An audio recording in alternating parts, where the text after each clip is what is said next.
So guys, trending ngayon. Paano nga ba malalaman yung ibon kung pang long distance or short distance race? So, merong lumabas na video ngayon kay Sir Jason. So, maraming tumaas ang kilay, mga ganun-ganon. So, ang tawag dun sa sistema na ginagawa ni Sir Jason ay strict selection.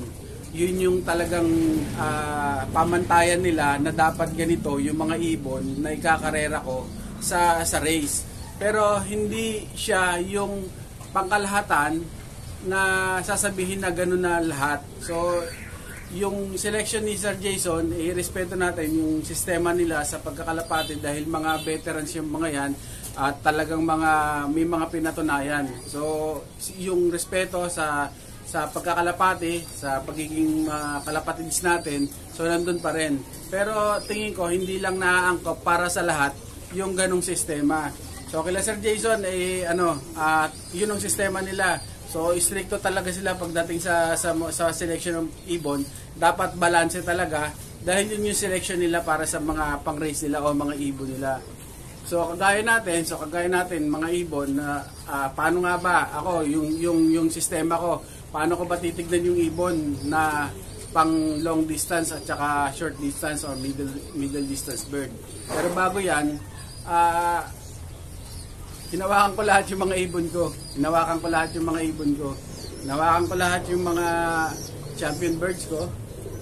Sigurado kayo rin pinaghawakan niyo yung ibon niyo, pinagkakapa niyo rin ng ganito. Yung kinapa ko yung ibon ni Sir Tommy De Vera. So kinapa ko yung video niya, isa lang din yung isang lang din eh. Yung daliri isa lang. Tapos yung kay Sir Melchor Galatera, ganun din. Kay Sir Luigi, ganun din. Kay Sir Manigo, may ibon siya rito, ganun din. Sino pa ba may mga ibon din? Kay Sir Saldi Garcia, na ibon. So, inipo ko rin yun dito, ganun din. So, meron akong mga ibon na mga nag-champion na gaya nito. First overall champion ng South. So, dalawa lang silang nagpaklak sa SJ, sa Super Set Winner, first overall. Sa MMFC pa, tatlo lang sila. Sa Allbird, isa lang. So, matibay yung ibon. So, hinipo ko tong ibon, kagaya niyan, yan o. Ito kasi nagsusubo. Nasa cage. Napakaliit lang nung ito na yun. Ito na yung kill. Oh. Tapos, ito na agad yung niya, ito. Masyadong ito lang. Ito lang. Isang maliit lang na daliri ang kasya talaga doon sa pagitan ng sipit-sipitan tsaka doon sa kill niya dito. Ito yung dulo. Ayan, ang dulo. Ayan o. So, pakpak. Lalapad o. Ito, galing to kasi nasa cage kasi nagsusubo eh. Kaya yung pakpak niya sa dulo siguro nabasa nung nag-uulan. So, ayan. Hinipo ko rin yung mga line to nila tala sa Jansen Vandenbroek. So, hinipo ko rin yung mga champion ko na isa. May kapares to na first overall champion din ng North. Hinipo ko rin dito sa Derby yun isa lang din yung kasya dito. So marami akong mga hinipo na iba. Pati yung mga Ganus bird, pinaghihipo ko. So isa lang yung ganito. So ang nakita ko lang na dalawa yung kumasya, yung lola nila Tala. So dalawa talaga yung daliri ko. Si Tala dalawa din. Yung apo niya na nag-superset dalawa din. So pero yung pinaka lolo talaga nila, hinipo ko, iisa lang din naman yung ganito. Iisa lang din yung kasyang daliri sa ganito. Halos ganito lang, mas dikit pa nga. Lalo yung mga Ganus, mas dikit. Isa lang talaga, mas dikit pa. So anong punto ko? Lagi ko sinasabi to dati pa. Nung una pa ako nag-vlog.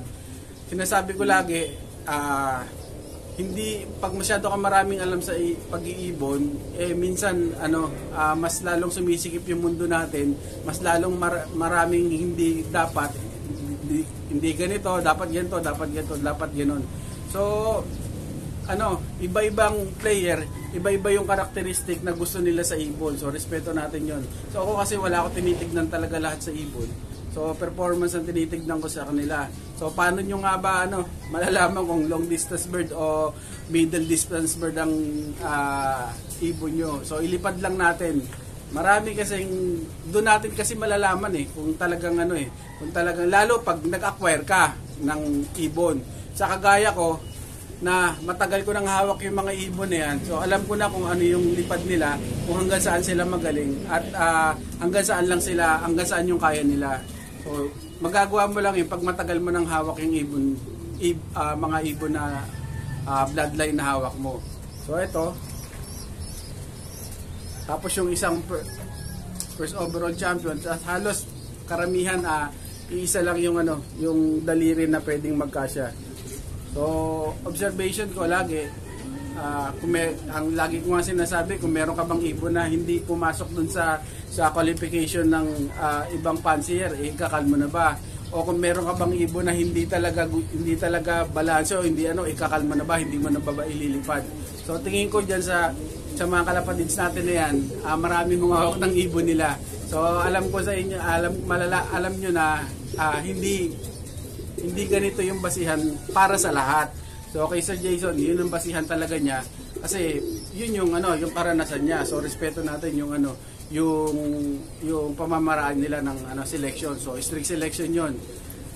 Tayo dito walang ganong may ganon. So enjoy lang natin guys yung yung pagbe-breed natin, kung ano man yung lumabas do sa mga ibon natin. Pag healthy, doon mo malalaman kung pang long distance ba o middle distance, kung bago pa lang mo pa lang na-acquire yung ibon mo.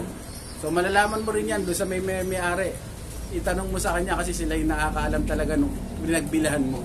So guys, lipad natin para malaman.